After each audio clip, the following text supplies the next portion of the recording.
அதான் வேடிக்கையாக இருக்கின்றது.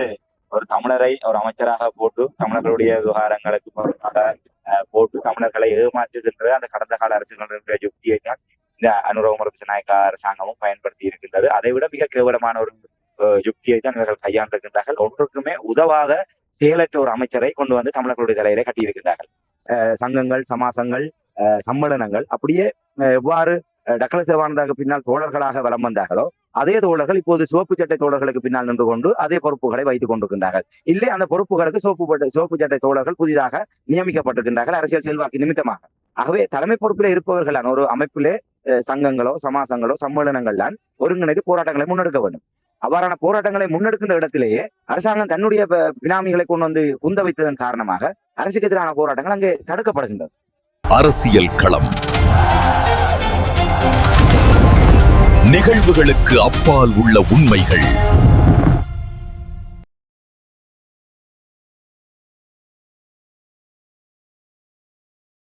உயிரோடு தமிழோடு இணைந்திருக்கிறீர்கள் ILC தமிழ். உயிரோடு தமிழில் அன்பர்களே, அரசியல் களம் தாயகத்திலிருந்து தாயக உடவியலாளர் ராமதிரன் அவர்கள் இணைக்கின்றார். வணக்கம் ராமதிரன். வணக்கம் தரான அன்பர்களுக்கும் நேர வணக்கம். அன்பர்கள் சார்பாக உங்களுக்கு வணக்கத்தை தெரிவித்துக் கொண்டு இன்றைய அரசியல் கள நிகழ்ச்சியில் நாங்கள் தமிழ் தாயகத்தில் நடைபெறுகின்ற விடயங்களை பார்ப்போம். குறிப்பாக உங்களுக்கு தெரியும், எத்தனையோ ஆண்டுகளாக இந்த மீனவர்கள் எதிர்நோக்குகின்ற பிரச்சனைகள் தொடர்பாக நீங்கள் நினைக்கிறேன், நான் அறிந்த மட்டில் குறைந்தது ஒரு 4 அல்லது 5 ஆண்டுகளாவது அந்த மீனவர்களுடைய ஒவ்வொரு விடயங்களையும் இஞ்சியாக அவதானித்து அவர்கள் எதிர்நோக்குகின்ற சிக்கல்களை எங்களுடைய உறவுகளுக்கு கொடுத்து வந்தீர்கள். அப்பொழுதும் கூட இவ்வளவோ உங்களுடைய ஆதங்கங்களை வெளிப்படுத்தினீர்கள். தமிழ் தரப்பிலிருந்து எந்த ஒரு நடவடிக்கையும் எடுக்கவில்லை. இனி அரசாங்கத்தை பொறுத்தமட்டில் தமிழர்களுடைய பலம் என்ற அந்த காரணத்தினால் தொடர்ந்து வந்த அரசாங்கங்கள் எல்லாம் பார்வையாளர்களாக இருந்தார்கள் என்ற விடயங்களை நீங்கள் அடிக்கடி ஆதங்கத்தோடு வெளிப்படுத்துவதை நான் பார்த்திருக்கின்றேன். இரவு ஏன் நான் இந்த விடயத்தை என்று கூறுகின்றேன் என்றால், தீவக மீனவர்கள் எல்லோரும் ஒன்று சேர்ந்து கூட்டாக பெரிய ஒரு போராட்டத்தை நடத்தியிருக்கின்றார்கள். கருப்பு கொடி போராட்டத்தை, எதிர்ப்பு போராட்டத்தை நடத்தியிருக்கின்றார்கள். இந்த போராட்டம் தொடர்பாக என்ன நடந்தது என்றதை எங்களுடைய உறவுகளுக்கு முதலில் கூறுவீர்களா? உண்மையான முதலிலே நான் ஒரு பாரம்பரிய மீன்பிடி குடும்பத்தை சேர்ந்தவன் என்ற வகையிலே அந்த வடமாகாண மீனவர்கள் எதிர்நோக்குகின்ற பிரச்சனைகளோடு ஒரு உயிரோட்டமாக உணர்வுபூர்வமாக ஒரு தொடர்புபட்டவன் என்ற வகையிலும் ஒரு தமிழ் தேசியத்தினுடைய மிகப்பெரிய ஒரு அடிப்படை கூறாக இருக்கக்கூடிய எங்களுடைய கடல்சார் சமூகம், வடமாகாணத்தினுடைய 25 விழுக்காட்டுக்கு அதிகமான மக்கள் மீனவ சமுதாயமாக காணப்படுகின்றார்கள். அதன் காரணமாக எதையுமே நாங்கள் பாகுபடுத்தி பிரித்து பார்த்து விட முடியாத அளவுக்கு ஒரு தமிழ் தேசியத்தோடு சரிசமனாக இரண்டரை கலந்து விட்ட விடயமாக மீனவர்களுடைய வாழ்வியல் நெருக்கடிகள் தொடர்கதையாக கொண்டிருக்கின்ற நிலையிலே நாங்கள் அரசியல் விவகாரங்களுக்கு இணையாக மீனவர்களுடைய விடயத்தையும் தொடர்ச்சியாக இந்த பின்னணியிலே நாங்கள் அவதானித்து வருவதன் காரணமாகத்தான் மிக ஒரு உணர்வுபூர்வமாக ஆழமாக அந்த விடயங்களை நாங்கள் தொடர்ச்சியாக வெளிப்படுத்தி கொண்டிருக்கின்றோம். அந்த வகையில இன்றைய தினமும் அந்த தீவக மீனவர்களுடைய போராட்டம் அதிலே நான் நேரடியாக ஊடகவியலாளர் என்ற வகையிலும் ஒரு மீனவ பிரதிநிதி என்ற வகையிலும் நான் அங்கே பங்கு பற்றிய அடிப்படையிலே அதை முழுமையாக என்னால் வெளிப்படுத்த முடியும். இன்றைய தினம் தீவக மக்கள், குறிப்பாக அனலதீவு, புங்குடுதீவு, நைனாதீவு, எழுவை தீவு உள்ளிட்ட தீவு பகுதிகளைச் சேர்ந்த 100க்கான மீனவர்கள் 100க்கும் மேற்பட்ட படகுகளை, கருப்பு கொடிகளை கட்டி ஒரு போராட்டத்தை மேற்கொண்டிருக்கிறார்கள். இந்திய மீனவர்களுடைய சட்டவிரோதமான எல்லை தாண்டிய மீன்பிடியை உடனடியாக தடுத்து நிறுத்த வலியுறுத்தி அவர்கள் இந்த கண்டன போராட்டத்தை நடத்தி இருக்கிறார்கள். உண்மையிலே குறிகாட்டுவான் அந்த இறங்குதுறை கடல் பகுதியிலே இந்த போராட்டம் முன்னெடுக்கப்பட்டது. இன்றைய தினம் காலை 9 மணிக்கு திட்டமிடப்பட்ட போராட்டம் 9:30 மணி அளவிலே ஆரம்பித்து கடலிலே படகுகளை நிறுத்தி அவர்கள் கோஷங்களை எழுப்பி அந்த கண்டன ஆர்ப்பாட்டத்தை நடத்தி இருந்தார்கள்.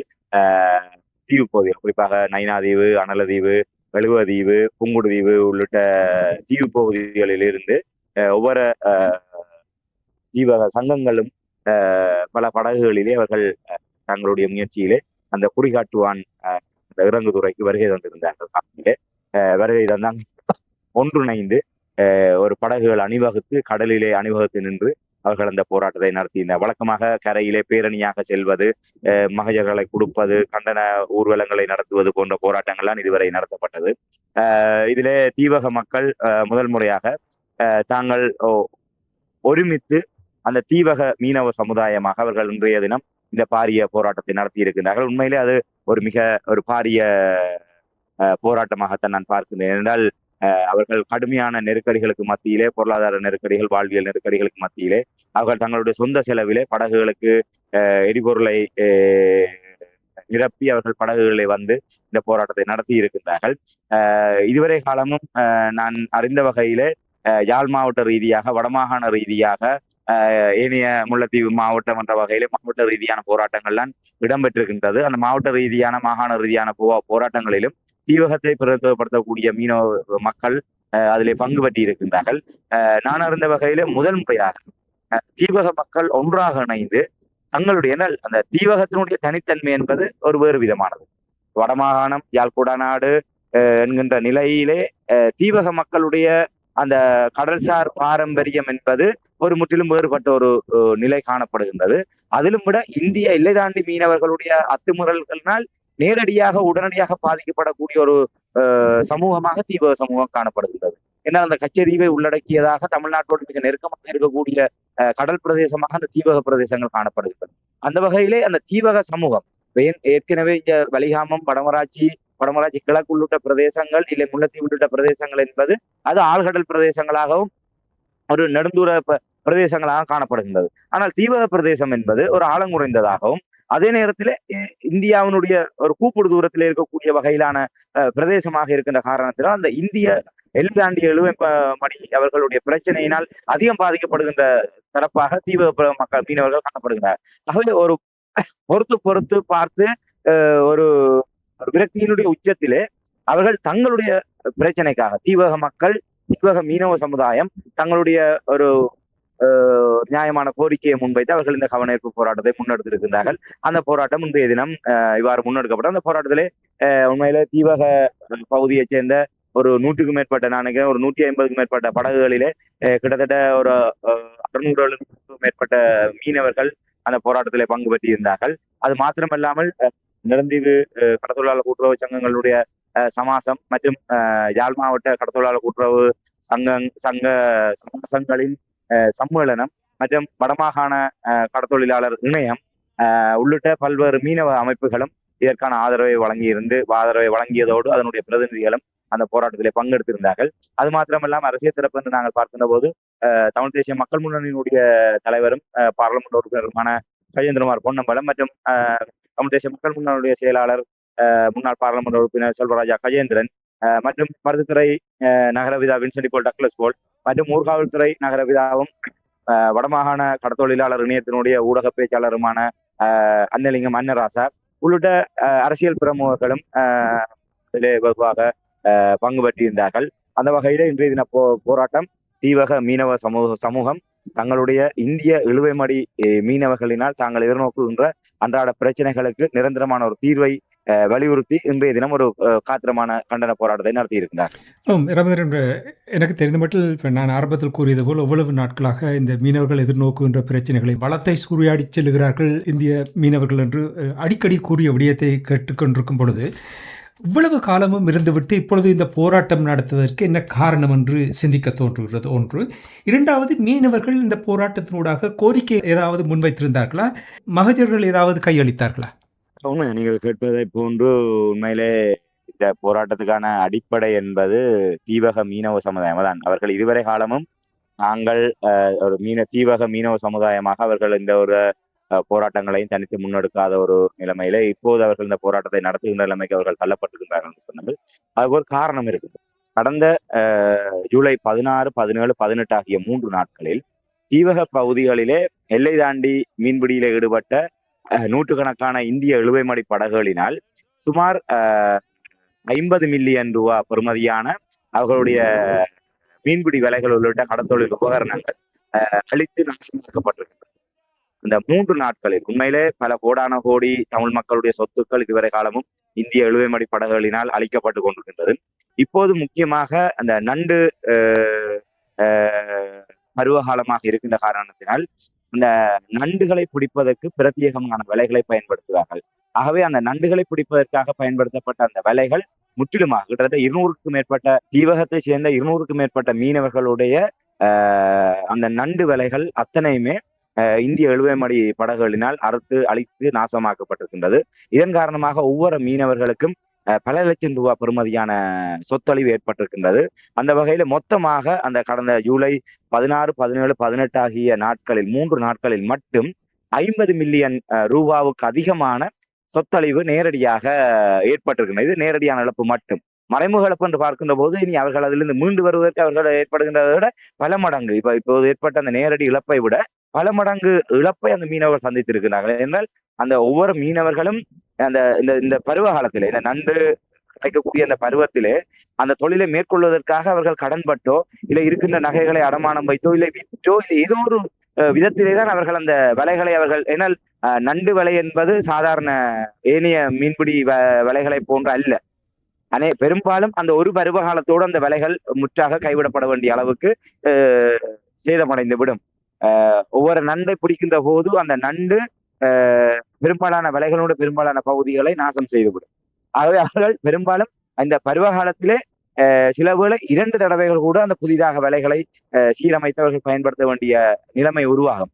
ஆகவே பல லட்சக்கணக்கான முதல்களை போட்டு இந்த பருவ காலத்திலே தங்களுடைய தொழிலை மேற்கொள்வதற்கான நம்பிக்கையோடு அவர்கள் கடலிலே வலைகளை போட்ட போது அந்த வலைகளிலே நண்டு பிடிபடுவதற்கு பதிலாக இந்திய இழுவைப்படகுகளினால் அவை அழித்து நாசமாக்கப்பட்டது என்பது அந்த தீவக மீனவ சமுதாயத்தை மீண்டெழ முடியாத துயரத்துக்கு தள்ளி இருக்கின்றது. மரமேறி விழுந்தவனை மாடேறி மிதித்த கதையாக அந்த இதுவரை காலமும் பல்வேறு தடைகள் பல்வேறு சூழ்நிலைகள் காரணமாக ஒரு மீன்பிடி நெருக்கடிகளுக்கு முகம் கொடுத்து கொண்டிருக்கக்கூடிய இந்த தீவக மீனவ சமுதாயம் இப்போது இந்த 3 நாட்களாக இந்திய இழுவைமடி படகுகள் ஒரு அரக்கத்தனமாக மேற்கொண்ட இந்த செயல்பாட்டின் காரணமாக அவர் முற்றுமுழுதாக பொருளாதாரம் ஒரு பாதிக்கப்பட்டிருக்கிறது. இதிலிருந்து அவர்கள் மீண்டெழுவதன் மேல உண்மையிலே நாங்கள் கடல் தாயை நம்பி அதிலிருந்து நாங்கள் உழைப்போம் என்ற நம்பிக்கையில் தான் அவர்கள் கடன் படுகின்றார்கள், இதுக்கு நகையை விற்கின்றார்கள், இல்லை ஏதோ ஒரு விதத்திலே அவர்கள் அந்த பணத்தை புரட்டி அந்த தொழிலே முதலீடு செய்கின்றார்கள்.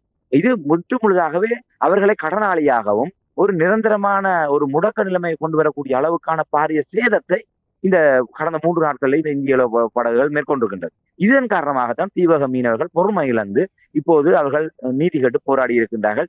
இந்திய இழுவைமடி படகுகளை உடனடியாக தடுத்து நிறுத்துங்கள் என்ற கோரிக்கையை முன்வைத்து இந்த கண்டன ஆர்ப்பாட்டத்தை நடத்தி இருக்கின்றார்கள். அது உண்மையிலே உங்களுக்கு தெரியும், ஒரு பொறுமைக்கும் ஒரு எல்லை உண்டு. அந்த வகையிலே அந்த மீனவர்கள் ஒரு ஒரு ஒரு விரக்தியினுடைய உச்ச நிலைமைக்கு சென்று அவர்கள் அரசாங்கத்தை நோக்கி இந்த போராட்டத்தை நடத்தி இருக்கின்றார்கள். நீங்க கேட்டதை போன்று ஜனாதிபதி அனுரகுமார திசாநாயக்காவுக்கு ஒரு அவசரமான ஒரு மனு ஒன்றை அவர்கள் இந்த போராட்டத்தின் மூலமாக உரிய தரப்பினரூடாக கையளிக்க இருக்கின்றார்கள். அதை அவர்கள் அங்கே வாசித்து வெளிப்படுத்தி இருந்தார்கள். அதுல முக்கியமாக அவர்கள் சொன்ன விடயம் இந்த விடயங்கள் அந்த 3 நாட்களில் எங்களுக்கு மிகப்பெரிய ஒரு 50 மில்லியன் ரூபாய்க்கு அதிகமான இழப்பு ஏற்பட்டிருக்கின்றது. இந்திய மீனவர்களுடைய அத்துமீறல் என்பது வெறுமனே ஒரு மீனவர்களுடைய எல்லை தாண்டலாக நாங்கள் கருதிவிட முடியாது. எங்களுடைய வளங்கள் சூறையாடப்படுவது என்பது இந்த நாட்டினுடைய இறமையை மற்றும் எதிர்கால தலைமுறைக்கு நாங்கள் இந்த விடயங்களை விட்டு செல்கின்ற அந்த பாரிய பொறுப்பையும் நினைவுபடுத்தி இருக்கின்றார்கள்.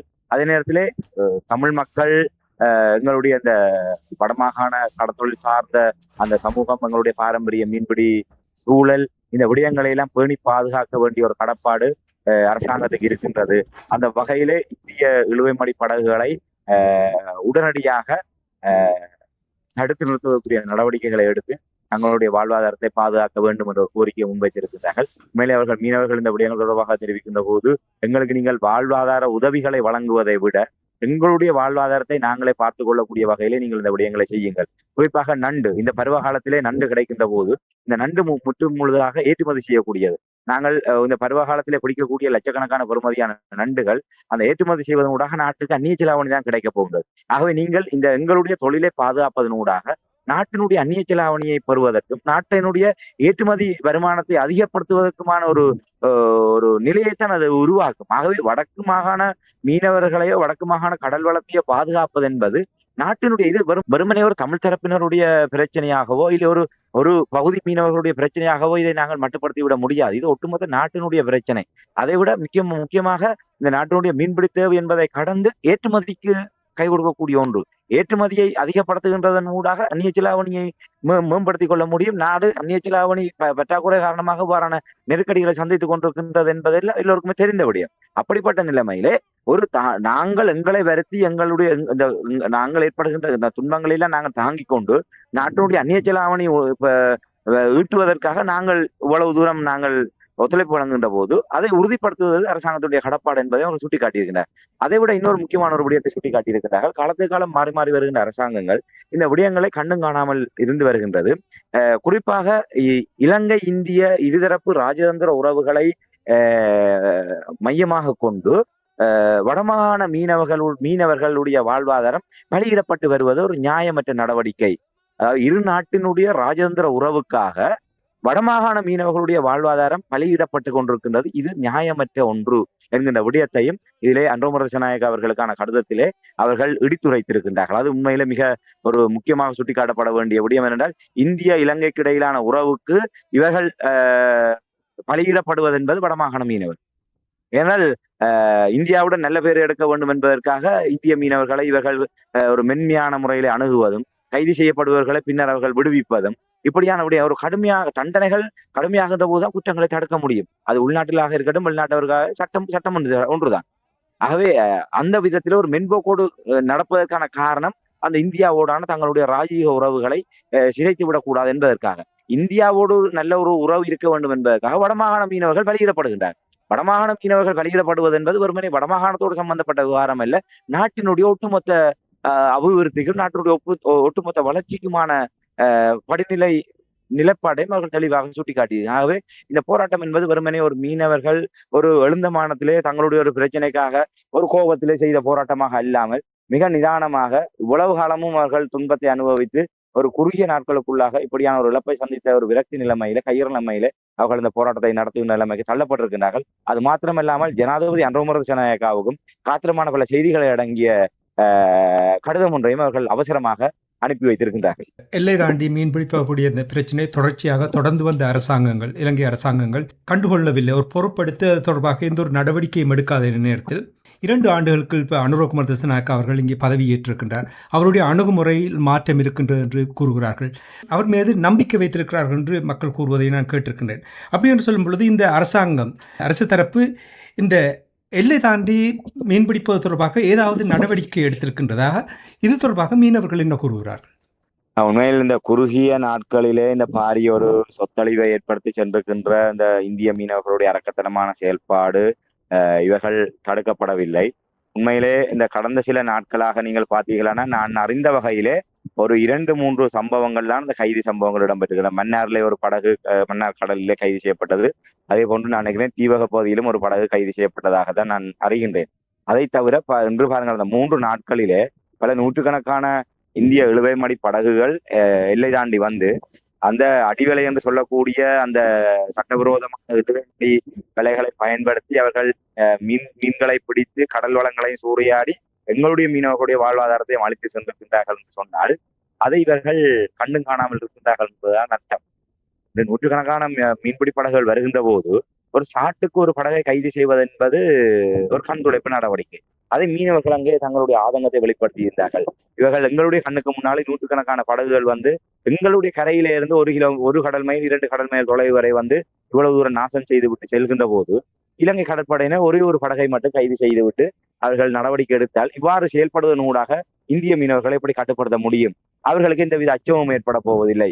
நாங்கள் இலங்கை கடலிலே போய் என்னத்தை செய்தாலும், தமிழர்களுடைய வளங்களை சூறையாடினாலும், தமிழர்களுடைய வாழ்வாதாரத்தை அளித்தாலும் இலங்கை கடற்படை ஒன்றுமே செய்ய போவதில்லை, இலங்கை அரசாங்கம் ஒன்றும் செய்ய போவதில்லை என்ற நிலைப்பாடு அந்த எல்லை தாண்டி வருகின்ற மீனவர்களுக்கு இருக்கின்றது. ஆகவே இலங்கை அரசாங்கத்தினுடைய ஒரு மென்போக்கான நடவடிக்கை தான் இதற்கெல்லாம் காரணம் என்ற ஒரு விரக்தியை மீனவர்கள் வெளிப்படுத்தியிருந்தார்கள். ஆகவே இந்த கடந்த காலத்தை போன்றே இப்போதும் இந்த அன்றோமர் திசாநாயக்க அரசாங்கம் இந்த எல்லை தாண்டிய மீனவர்களுடைய விவகாரத்திலே ஒரு கண்டும் காணாத ஒரு நிலைப்பாட்டில் இருக்கின்ற காரணத்தினால்தான் 3 நாட்களுக்குள்ள சாதாரண சிந்தித்த ஒரு 50 மில்லியன் ரூபாய் என்று சொன்னால் ஒரு 5 கோடி ரூபாய் என்பதை நாங்கள் வார்த்தைகளே சொல்லுகின்ற போது சாதாரணமாக இருக்கலாம். குருவி சேர்த்ததை போன்று சிறுக சிறுக சேர்த்து இல்ல கடன்பட்டு இவ்வளவு தூரத்தை செய்த அந்த ஒரு 200க்கும் மேற்பட்ட அந்த மீனவர்களுடைய வாழ்வாதாரம் என்ன ஆகிறது? அவர்களை பொறுத்தவரை குருவியின் தலையிலே பனங்காய வைத்ததை போன்ற பாரிய வாழ்வியல் நெருக்கடி இந்த சம்பவத்தினால் ஏற்பட்டிருக்கின்றது. ஆகவே இது சாதாரண விடயம் அல்ல. ஆகவே 3 நாட்களில் மட்டுமே ஒரு 50 மில்லியன் ரூபாய் நட்டத்தை இந்த இந்திய இழுவைமடி படகுகள் தீவக கடல் பிரதேசத்தில் மட்டும் ஏற்படுத்தி இருக்கின்றது என்றால் ஆயிரக்கணக்கான கிட்டத்தட்ட 2000க்கும் மேற்பட்ட இழுவைமடி படகுகள் ஒரே நேரத்திலே தமிழ்நாட்டிலிருந்து வருகின்றன. அவ்வாறு ஒரே நேரத்திலே 2000க்கும் மேற்பட்ட இழுவைமடி படகுகள் வடமாகாண கடலெங்கும் வந்து அந்த பாகுபலி படத்திலே காளகையர் கூட்டத்தை போன்று வந்து ஃபுல்லாக வடமாகாண கடல் வளத்தையே நாசம் செய்து விட்டு செல்கின்ற போது எவ்வாறு இழப்புகள் ஏற்படும் என்பதை நீங்கள் கற்பனை செய்து பார்க்க முடியாது.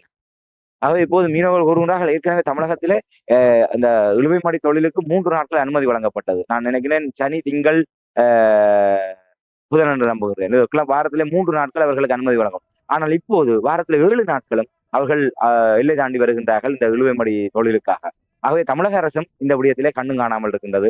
தமிழக மீனவர்களும் பொறுப்பற்றதனமாக நாங்கள் ஒரு போரால் பாதிக்கப்பட்ட சமூகமாக இருக்கின்றோம். இந்த போர் முடிவடைந்து 30 ஆண்டுகளாக போர் முடிவடைந்து இப்போதுதான் மெல்ல எங்களுடைய பொருளாதாரத்தை மேல தூக்கி நிறுத்துவதற்கான முயற்சியில் ஈடுபடுகின்ற போது எங்கள் மீது கரிசனை கொண்டு இந்த தமிழக மீனவர்களாவது இந்த விடயங்களை கட்டுப்படுத்த வேண்டும் என்ற கோரிக்கையை கூட மீனவர்கள் முன்வைத்திருந்தார்கள்.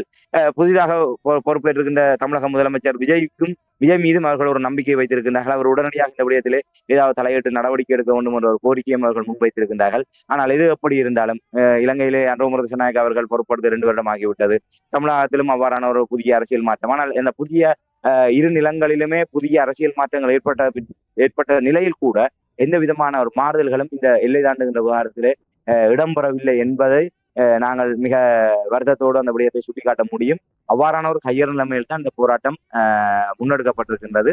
இந்த கடந்த 3 நாட்கள், அந்த ஜூலை 16, 17, 18 ஆகிய நாட்களிலே அந்த தீவக மீனவர்களுடைய வாழ்வியல் நெருக்கடி, அந்த அவர்களுக்கு ஏற்பட்ட இழப்புகளுக்கெல்லாம் இலங்கையினுடைய கடற்படையும் கடற்தொழில் அமைச்சரும் இலங்கையினுடைய ஜனாதிபதி அனுரகுமார திசாநாயக்காவும் தான் இதற்கு பொறுப்பேற்க வேண்டியவர்களாக இருக்கின்றார்கள் என்பதை மட்டும்தான் இந்த இடத்துல நான் கூற முடியும். ராமதரன், நீங்கள் இப்போ இந்த விடயத்தை கூறிக்கொண்டிருக்கும் பொழுது ஒரு குறுகிய காலத்துக்கு எவ்வளவு தொகையை இழந்திருக்கிறார்கள் என்றால் அவர் யாரிடம் போவது, எங்கே போவது என்று தெரியாமல் இருக்கின்றார்கள். நான் கூறினேன், அனுரகுமார திசாநாயக்காவுடைய அரசாங்கத்தில் நம்பி இருக்கிறார்கள் என்று கூறும்பொழுது உங்களுக்கு தெரியும், இந்த கடற்தொழில் அமைச்சராக சந்திரசேகர் அவர்கள் நியமிக்கப்பட்டு 2 ஆண்டுகளாக இருக்கின்றது.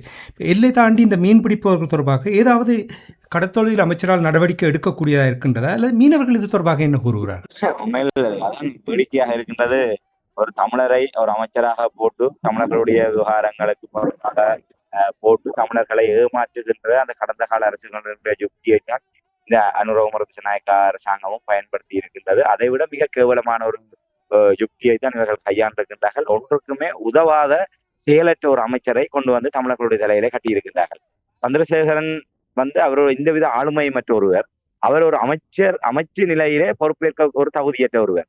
கடந்த காலத்திலே தங்களுடைய ஜேவிபியினுடைய அதிசிறந்த விசுவாசியாக இருந்து கொண்டு செயல்பட்ட சந்திரசேகரனுக்கு ஒரு பொறுப்பை கொடுக்க வேண்டும் என்பதற்காக அவர்கள் யோசித்தது தமிழ் மக்களுடைய விவகாரத்திலே காத்திரமான முடிவு எடுக்க முடியாது.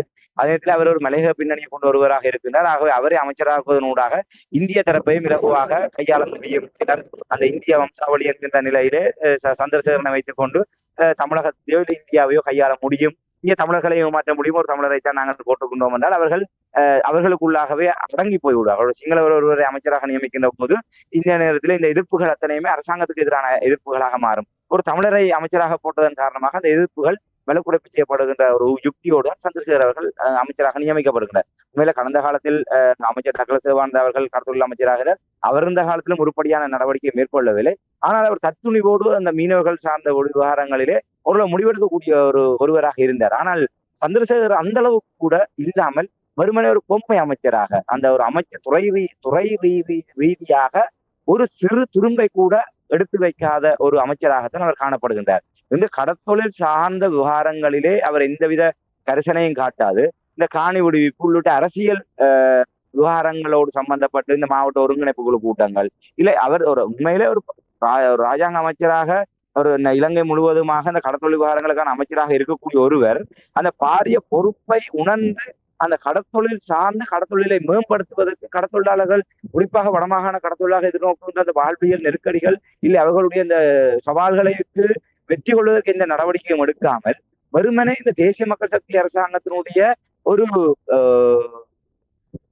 ஏமாற்று விடயங்களை முன்னெடுப்பவராக இல்லை தமிழ் மக்களை ஏமாற்றக்கூடிய வகையிலான செயல்பாடுகளை மேற்கொள்வதாக தான் இருக்கின்றன. அதோட மீனவர்களுக்கு கடுமையான அதிருப்தி இருக்கின்றது. இந்த மீனவர்கள் சொல்கின்றார்கள், இன்று இதுவரை 2 வருடங்கள் ஆகிவிட்டது, வடமாகாணத்துல எந்த ஒரு இடத்திலாவது ஒரு மீனவர் சங்கங்களை ஒரு 50 பேரை கூட்டி கூட அமைச்சர் ஒரு கலந்துரையாடலை நடத்தவில்லை. ஆனால் அவர் எல்லாம் எங்கேயோ எல்லாம் போய் என்னென்ன சம்பந்தம் இல்லாத விடயங்களை எல்லாம் பேசிக் கொண்டிருக்கின்றார். சம்பந்தம் இல்லாத விடயங்களில் எல்லாம் தன்னை மூக்கை நுழைத்துக் கொண்டிருக்கின்றார். ஆனால் அவர் கடத்தொழில் அமைச்சர் என்பதை மறந்துவிட்டு வேறு வேறு விடயங்களில் எல்லாம் செயல்பட்டுக் கொண்டிருக்கின்றார். ஆனால் கடத்தொழிலாளர்களை இதுவரை ஒரு அமைச்சர் என்ற அடிப்படையிலே எங்களை வந்து சந்திக்கவில்லை என்கிற ஆதங்கம் வடமாகாணத்தில் இருக்கக்கூடிய சகல மீனவர்களிடம் இருக்கின்றது. ஒரு மீனவ சங்கத்திடம் அவர் அப்படி சொல்கின்றார் என்று சொன்னால் ஒன்று தன்னுடைய தேசிய மக்கள் சக்தியில ஜேவிபியினுடைய ஒரு தொடர்புடைய இடங்களுக்கு, அந்த தொடர்புடைய நிகழ்வுகளுக்கு, இல்லை அவர்களால் ஒரு திட்டமிட்டு ஏற்படுத்துகின்ற ஒரு பாராட்டு விழாக்கள், இல்லை ஏதாவது திறப்பு விழாக்கள், இல்லை நாடா வெட்டுவது, இல்லை அடிக்கல் நாட்டுவது, இப்படியான ஏதாவது ஒரு நிகழ்வுகளுக்கு தான் அவர் சென்று கொண்டிருக்கின்றாரே தவிர ஒரு மீனவர் கடத்தொழில் அமைச்சர் என்ற வகையில மீனவர்களை கூப்பிட்டு என்ன பிரச்சனை உங்களுக்கு, இதுக்கு என்ன விதமான தீர்வுகள், என்னத்தை நாங்கள் செய்யலாம், இது என்ன மாற்று வழி என்று மீனவர்களோடு மனம் விட்டு கலந்துரையாடவோ இல்லை தகுதியானவர்களை இந்த பிரச்சனைகள் தொடர்பாக ஆராய்வதற்கோ எந்த விதமான முயற்சிகளும் எடுக்கவில்லை. உள்ளக ரீதியாகவும் முயற்சிகள் எடுக்கப்படவில்லை. இன்றைய தினம் வலுவாக முன்வைக்கப்பட்ட குற்றச்சாட்டு ராஜேந்திர ரீதியாக தமிழகத்தோடு இந்தியாவோடு பேச்சுவார்த்தைகளை நடத்தி இந்த இந்திய இழுவைமடி மீன்பிடியை தடுத்து நிறுத்துவதற்கு கூட இவர் ஒரு துளியளவு முயற்சியை கூட மேற்கொள்ளவில்லை என்ற குற்றச்சாட்டு கூட மீனவர்களால் முன்வைக்கப்பட்டது. ஆகவே சந்திரசேகரன் என்பவர் இந்த அன்ரோமரட்சநாயக அரசாங்கத்தால் தமிழ் மக்களை ஏமாற்றுவதற்காக நியமிக்கப்பட்ட ஒரு அமைச்சர், அதாவது ஒரு பொம்மை, ஒரு ஒரு எதற்குமே ஒரு வக்கற்ற ஒரு செயல்திறனற்ற ஒரு அமைச்சர் என்கின்ற வெறுமனே அமைச்சர் என்ற பெயர் மட்டும்தான் அவருக்கு இருக்கின்றதே தவிர அந்த அமைச்சர் என்கின்ற கனதியோடு உண்மையிலே உங்களுக்கு மேற்குள்ள நாடுகளிலே ஒரு மினிஸ்டர் என்று சொன்னால் அதுக்குரிய முக்கியத்துவம், அவர்களுக்கான அந்த பதவி நிலையில இருக்கக்கூடிய அந்த பெருமானம் என்பது நிச்சயமாக உங்களுக்கு உணரக்கூடியதாக இருக்கும். ஆனால் இலங்கையை பொறுத்தவரையில் தமிழ்நாட்டை போன்று ஏதோ அவர்கள் நினைத்து விட்டால் இந்த தகுதியுமே இல்லாமல் ஒரு எழுத படிக்க தெரியாதவர்களை கூட அமைச்சராகியுடைய முதலமைச்சராகி விட்டு கூட அவர்கள் அழகு பார்க்கின்ற அந்த அவ்வாறான ஒரு பின்னணியில் தான் சந்திரசேகர் அவர்களும் அமைச்சராக்கப்பட்டிருக்கின்றார். உண்மையிலே நாங்கள் சொல்வதாக இருந்தால் நாங்கள் அடிக்கடி சுட்டிக்காட்டுவதை போன்று கடல் என்றால் நீளமாயிருக்கும், கடல் தண்ணி என்றால் உப்பு கேட்கும். இந்த ரெண்டையும் தவிர சந்திரசேகர் நீங்க கடலை பற்றி கடத்தொழிலை பற்றி ஏதாவது கேட்டால் அவருக்கு தெரியாதுன்னு தான் சொல்ல வேண்டும். அப்படிப்பட்ட கடலோடு சம்பந்தமே இல்லாத ஒரு 2 வருஷமாகி குறைந்தபட்சம் தன்னை அதுக்கு தயார்படுத்தியாவது இருக்கணும். அந்த கடத்தொழிலாளர்கிட்ட பிரச்சனைகளை உணர்ந்திருக்கணும், அவர்களோட கதைச்சிருக்கணும். 2 வருஷமாகியும் அவருக்கு அந்த கடல் என்றா நீளமா இருக்கும், கடல் தண்ணி உப்பு கேட்கும்ன்றதை தவிர அவருக்கு வேறு ஒன்றும் தெரியாதுன்றான் என்னுடைய அவதானிப்பு. அந்த வகையில கடத்தொழில் அமைச்சர் தொடர்பாக வடமாகாண மீனவர்கள் மிக விரைவில், இப்ப இது தொடக்கம் என்று நம்புகின்றேன், தீபகத்தில் மேற்கொள்ளப்பட்ட போராட்டம் ஒரு தொடக்கம் என்று நம்புகின்றேன். மிக விரைவில் கடத்தொழில் அமைச்சரை பதவி விலக சொல்லி வடமாகாணம் தழுவியதாக பாரிய போராட்டம் ஏற்பட்டாலும் ஆச்சரியப்படுவதற்கு இல்லை. இந்த விடயங்கள் எல்லாம் சரி. இப்போ அரசாங்கத்தினுடைய செயல்பாடுகள் தொடர்பாக நீங்கள் கூறும் பொழுது இந்த போராட்டத்தை தடுத்து நிறுத்துவதற்காக பெரிய முயற்சி அரசு தரப்பிலிருந்து எடுக்கப்பட்டதாக கூறப்படுகின்றது. இது தொடர்பாக மீனவர்கள் என்ன கூறினார்கள்? உண்மையில இன்றைய ஆளுங்கட்சியைச் சேர்ந்த பாராளுமன்ற உறுப்பினர் மற்றும் அவர்களுடைய முக்கிய பிரதிநிதிகள் கடந்த 3 நாட்களாக இந்த போராட்டத்தை பற்றி கேள்விப்பட்டதற்கு பிற்பாடு இந்த போராட்டத்தை தடுத்து நிறுத்துவதற்கு பல முயற்சிகளை மேற்கொண்டதாக நாங்கள் ஏற்கனவே அறிந்திருந்தோம். இன்று நேரடியாக போராட்டத்தில் பங்கெடுத்த போது அந்த போராட்டத்தில் பங்கெடுத்த முக்கியமான சங்க தலைவர்கள், ஜீவக சங்க தலைவர்கள் அந்த விடயங்களை நேரடியாக தெரிவித்திருந்தார்கள்.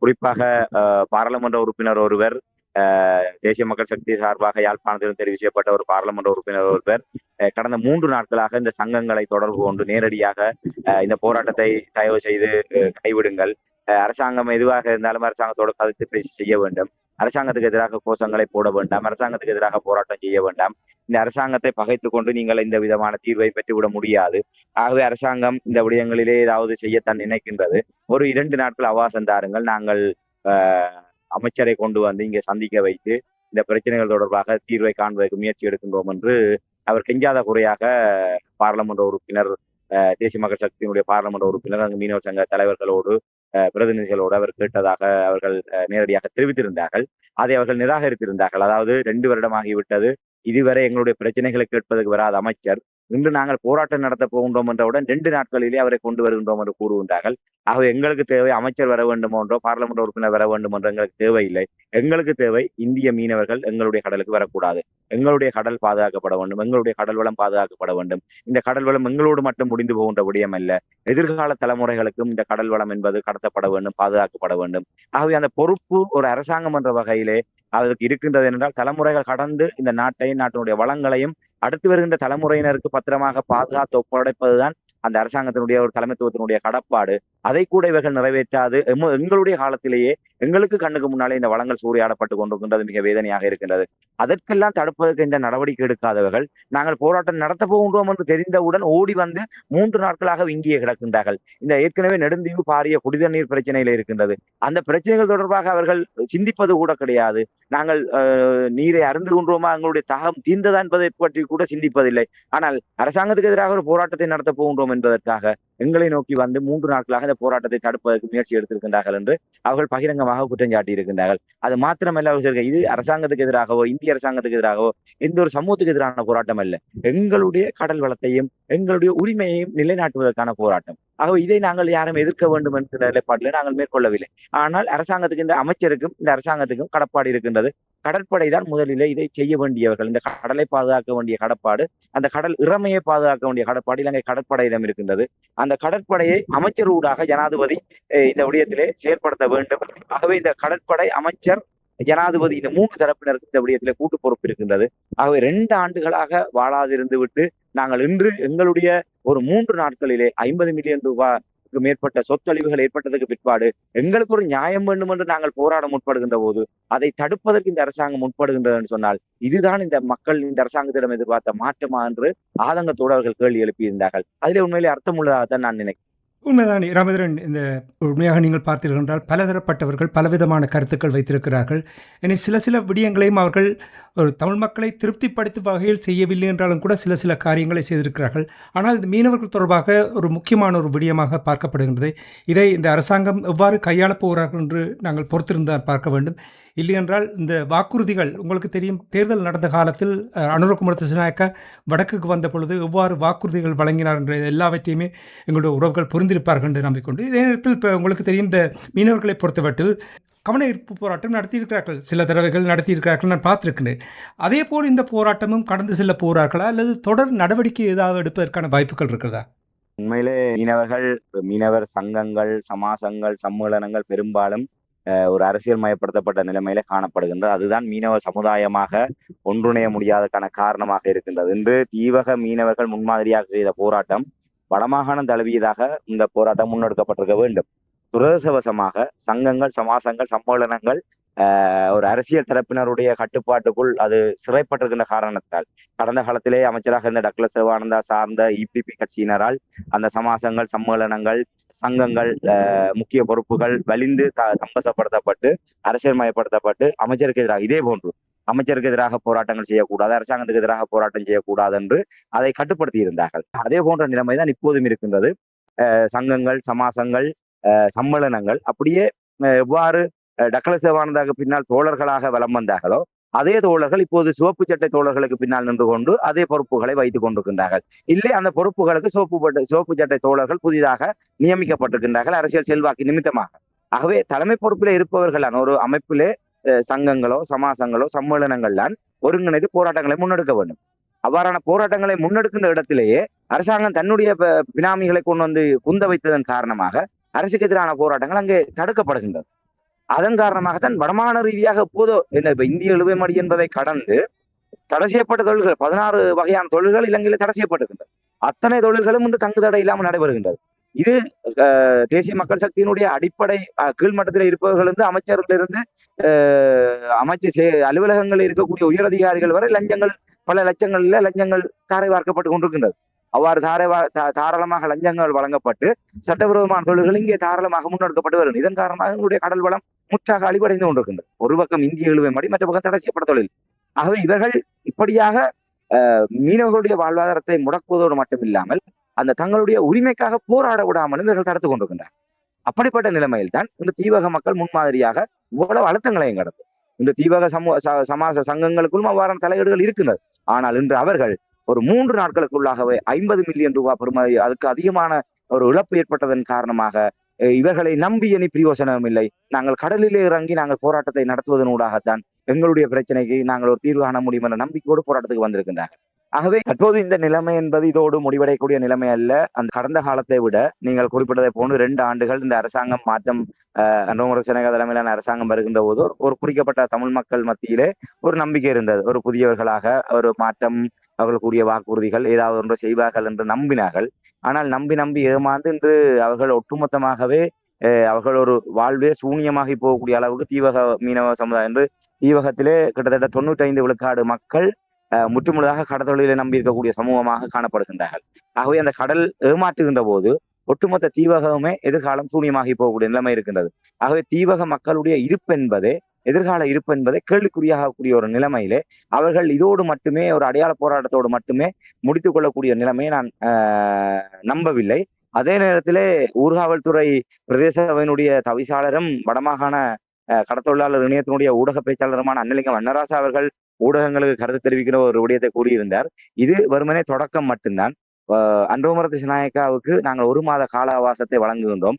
அதற்குள்ளாக இந்த இந்திய இழுவைமடி மீனவர்களுடைய பிரச்சனைக்கு தீர்வு காணாவிட்டால் நாங்கள் கொழும்பை முற்றுகையிட்டு ஜனாதிபதி செயலகத்தை தொடர் போராட்டத்தை நடத்துவதற்கு நாங்கள் தயாராக இருக்கின்றோம் என்ற ஒரு செய்தியை கூறியிருக்கிறார். அது மாத்திரமல்லாது நீங்கள் உங்களால் இந்த கடல் இறமையை பாதுகாக்க முடியாவிட்டால் தமிழர்களிடம் தாருங்கள். நாங்கள் கடலை கட்டி ஆண்டவர்கள், நாங்கள் ஒரு தேசிய இனம், நாங்கள் தேசிய இனம் என்ற வகையில் எங்களுடைய கடலை பாதுகாக்க வேண்டிய கடப்பாடு எங்களுக்கு இருக்கின்றது.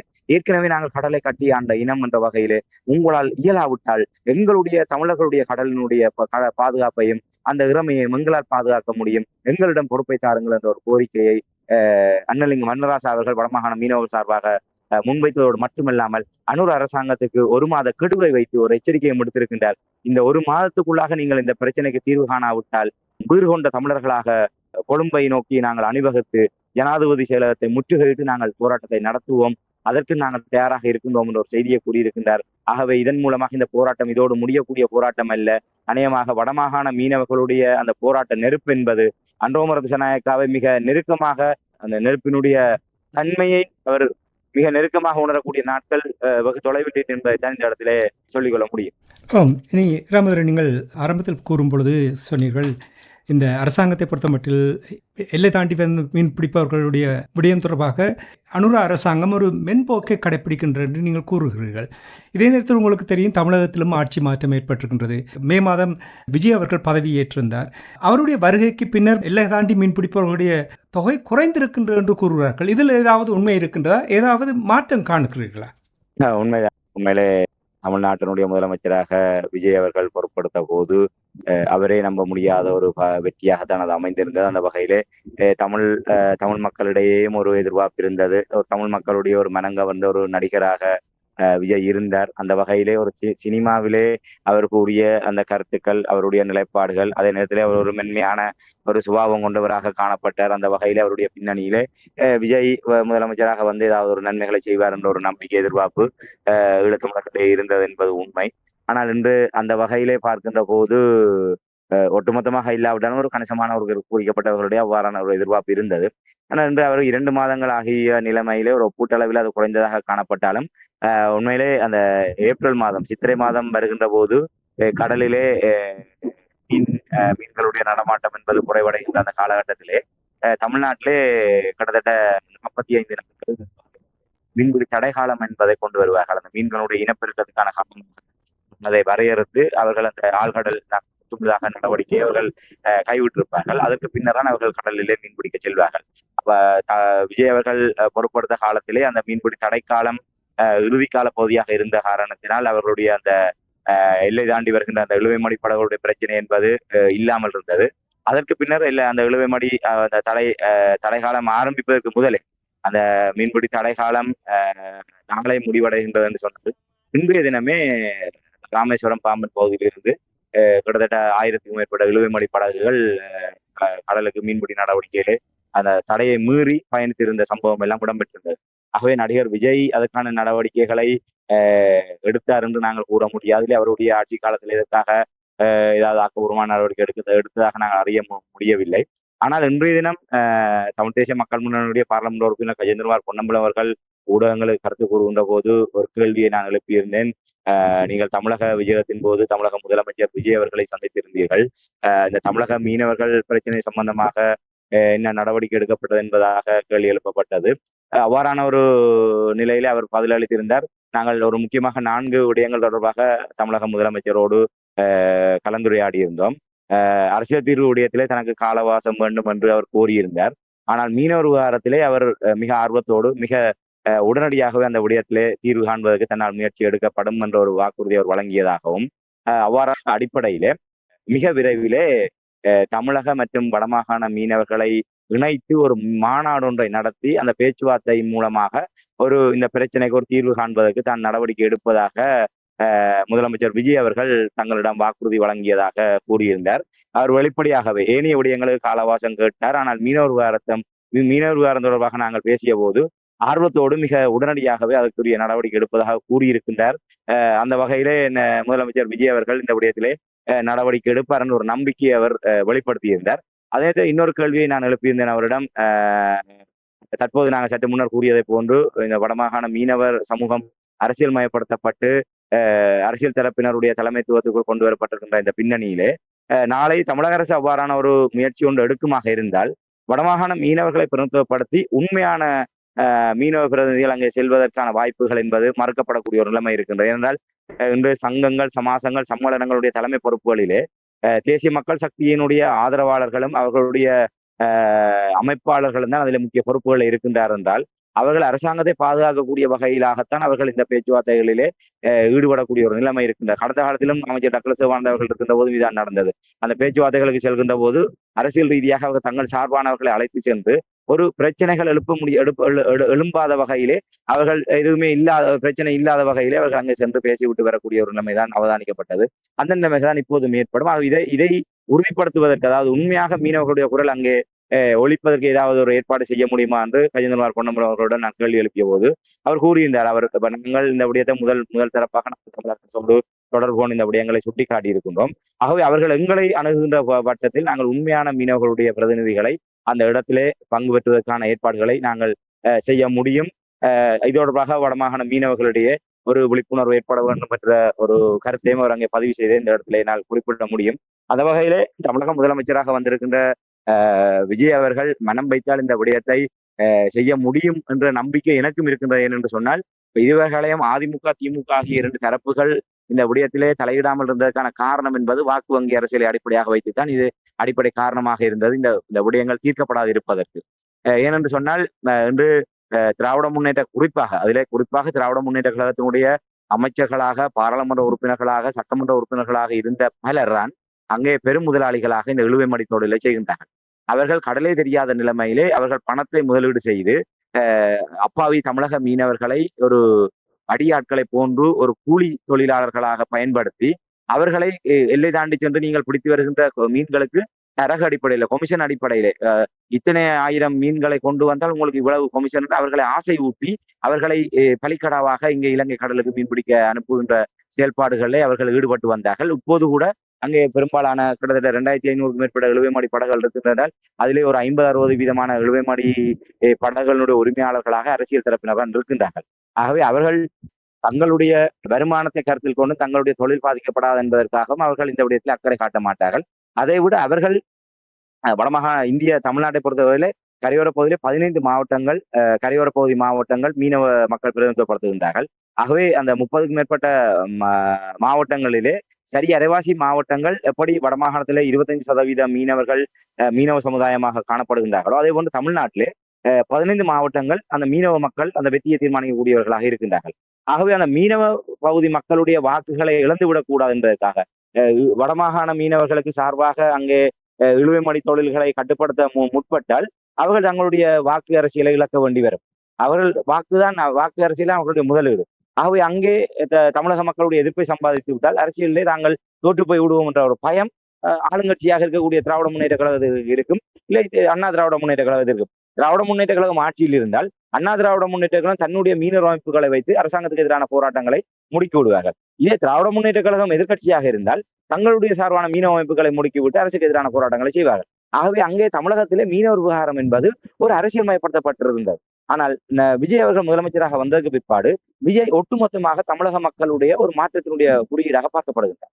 ஆகவே அவருக்கு இந்த தரப்பு தான் வாக்களித்தது, இந்த சாதி வாக்களித்தது, இல்லை இந்த சமூகம் வாக்களித்தது என்ற நிலை இல்லை. ஒட்டுமொத்தமாகவே சகல கருத்து கணிப்புகளையும் சகல எதிர்பார்ப்புகளையும் கடந்து ஒட்டுமொத்த தமிழக மக்கள் பெருவாரியான வாக்குகளை வழங்கி இருக்கின்றார். ஆகவே அவர் ஒரு சமூகத்தை பார்த்து பயப்பட வேண்டிய அவசியம் இல்லை. நான் இந்த நடவடிக்கை எடுத்தால் இந்த சமூகம் எனக்கு வாக்களிக்காது என்று பயப்பட வேண்டிய அவசியம் இல்லை. 50 ஆண்டுகால திராவிடத்தினுடைய அந்த கோட்டைகளை தகர்த்து கொண்டு இவர் அசாத்தியமான வெற்றியை பெற்றுக்கின்றார் என்று சொன்னால் இவர் மீதான நம்பிக்கையில் தான் அந்த வாக்குகள் செலுத்தப்பட்டிருக்கின்றது. ஆகவே அவர் சரியான புரிதல் ஒன்றை ஏற்படுத்தி விட்டு இந்த மீனவர் விவகாரத்திலே சரியான ஒரு நடவடிக்கை எடுப்பாராக இருந்தால் நிச்சயமாக நீண்ட காலமாகவே இந்த இரு நிலங்களுக்கும் இடையிலான அந்த தொப்புள் கொடி உறவை நிச்சயமாக முதலமைச்சர் விஜயினால் அதை மீளவும் ஒரு ஒரு ஒட்சிஷன் கொடுத்து அதை புதுப்பிக்க முடியும் என்ற ஒரு ஆழமான நம்பிக்கை இருக்கின்றது. மனம் வைத்தால் இடம் உண்டு. கஜேந்திரகுமார் பொன்னம்பலம் அவர்கள் கூறியதை போன்று, அவர் ஆர்வத்தோடு வாக்குறுதி கொடுத்ததை போன்று இந்த விவகாரத்திலே அவர் முன்னுரிமை கொடுத்து அவர் செயல்படுவார் என்று நம்புவோம். நன்றி ராமதரன்.